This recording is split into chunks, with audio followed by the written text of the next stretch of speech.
ইউরোর semifinal. স্পেনের সুন্দর ফুটবলের জবাব খুঁজে পাবে ফ্রান্স। টুর্নামেন্টে সবচেয়ে সুন্দর ফুটবল খেলা দল বনাম সবচেয়ে কম গোল করে সেমিফাইনালে পা রাখা দলের লড়াই। ইউরোর প্রথম সেমিফাইনালে স্পেন ফ্রান্স ম্যাচটিকে চাইলে এভাবেও আখ্যায়িত করা যায়।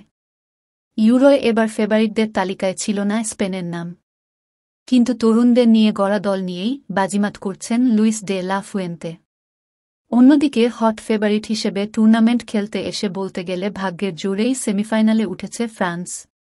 ইতালি, ক্রোয়েশিয়া এবং আলবেনিয়াকে নিয়ে গড়া গ্রুপ অব ডেথ থেকে স্পেন যে এত সহজেই বেরিয়ে আসবে তা কেউই আশা করেনি। কিন্তু ডে লা ফুয়েন্তের দল গ্রুপ পর্বের ৩ ম্যাচেই সহজ জয় পেয়েছে। গ্রুপ পর্বে সবচেয়ে ভালো গোল গড় নিয়ে নকআউট পর্বে পা রেখেছে তারা। গ্রুপ পর্বে একটা গোলও হজম করেনি লা রোজারা। শেষ ১৬য় জর্জিয়াকে সহজেই হারালেও কোয়ার্টার ফাইনালের প্রতিপক্ষ হিসেবে পেয়েছিল জার্মানিকে। স্বাগতিক জার্মানির বিপক্ষে স্নায়ুচাপকে জয় করেছে স্পেনের তরুণ তুর্কিরা। এবার ফাইনালের আগে আরেক ফাইনাল খেলতে নামছে স্প্যানিশরা। এবারের আসলে সব কয়টি ম্যাচেই জয় পাওয়া স্পেন অবশ্য ফ্রান্সের বিপক্ষে মাঠে নামার আগে ইনজুরি ও সাসপেনশনে বেশ বেকায়দায়। কোয়ার্টার ফাইনালে জার্মানির বিপক্ষে ইনজুরিতে পড়ে টুর্নামেন্ট শেষ হয়ে গেছে কাতালান তারকা পেদ্রির। আর কার্যজনিত নিষেধাজ্ঞায় কাটা পড়েছেন সেন্টার ব্যাক রবিন লা নরম্যান্ড ও রাইট ব্যাক দানি কারভাহাল। তবে সতর্ক থেকে পরিকল্পনামাফিক খেললে দলের জয়ের ব্যাপারে আশাবাদী স্পেনের লেফট ব্যাক মার্ক কুকুরিয়া। ফ্রান্সের বিপক্ষে সবসময় আমরা সতর্ক থাকব। বিশেষ করে যখন আক্রমণে যাব তখন আমাদের অনেক বেশি সতর্ক থাকতে হবে। প্রতিপক্ষের অনেক দ্রুততম খেলোয়াড় রয়েছে এবং তারা এটা কাজে লাগাতে চাইবে। তাই আমি মনে করি পুরো ৯০ মিনিট যদি আমরা পরিকল্পনা অনুযায়ী খেলতে পারি তাহলে তারা সুযোগ কাজে লাগাতে পারবে না।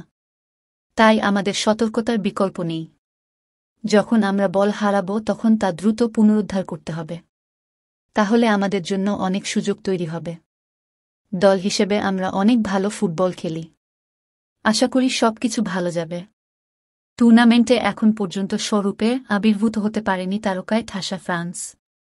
দলের সবচেয়ে বড় তারকা কিলিয়ান এমবাপ্পে ভাঙা নাক নিয়ে ভুগছেন মাঠে। পুরো টুর্নামেন্টে ওপেন প্লে থেকে মাত্র একটি গোল করার লজ্জাজনক রেকর্ড নিয়ে সেমিফাইনালে উঠেছে দিদিয়ের দেশমের দল। এমবাপ্পে এখন পর্যন্ত ৪ ম্যাচে ২০টি অ্যাটেম্পট নিয়েছেন, যার মধ্যে ৮টা শট ছিল অন টার্গেটে। তারপরও গোল পেয়েছেন মাত্র একটি। দলের বাজে পারফরম্যান্সের কারণে চাপে আছেন কোচ দেশম। তবে সেমিফাইনালে দল জ্বলে উঠবে বলে আশাবাদী ফ্রান্সের কোচ দেশম। আর মিডফিল্ডার আদ্রিয়েন রাবিওট তো স্প্যানিশ তারকা লামিনে ইয়ামালকে চ্যালেঞ্জে ছুড়ে দিয়েছেন।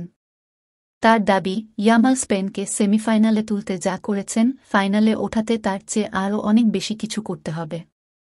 এই মুহূর্তে ক্লাবহীন থাকা সাবেক ইউভেন্টাস তারকা বলেন, এত বড় একটা টুর্নামেন্টের সেমিফাইনালে নৈপুণ্য দেখানো তার জন্য কঠিন হতে যাচ্ছে এবং ইউরোর ফাইনালে পৌঁছাতে হলে তাকে আরও অনেক বেশি কিছু করতে হবে। এতদিন যা করেছেন তার চেয়ে অনেক বেশি কিছুর। মুখোমুখি লড়াইয়ে দুই দলই বলতে গেলে সমানে সমান। এখন পর্যন্ত ৩৬ বার মুখোমুখি হয়ে কিছুটা এগিয়ে স্পেন। ১৬ বার জয় পেয়েছে লা রোজারা। অন্যদিকে ১৩ ম্যাচে জয় পেয়েছে ব্লুরা। বাকি ৭ ম্যাচে জয় পায়নি কেউই। সাম্প্রতিককালেও এগিয়ে স্পেন। সবশেষ আর দেখায় ৫ বার জয় পেয়েছে ৩ বারের ইউরো চ্যাম্পিয়নরা।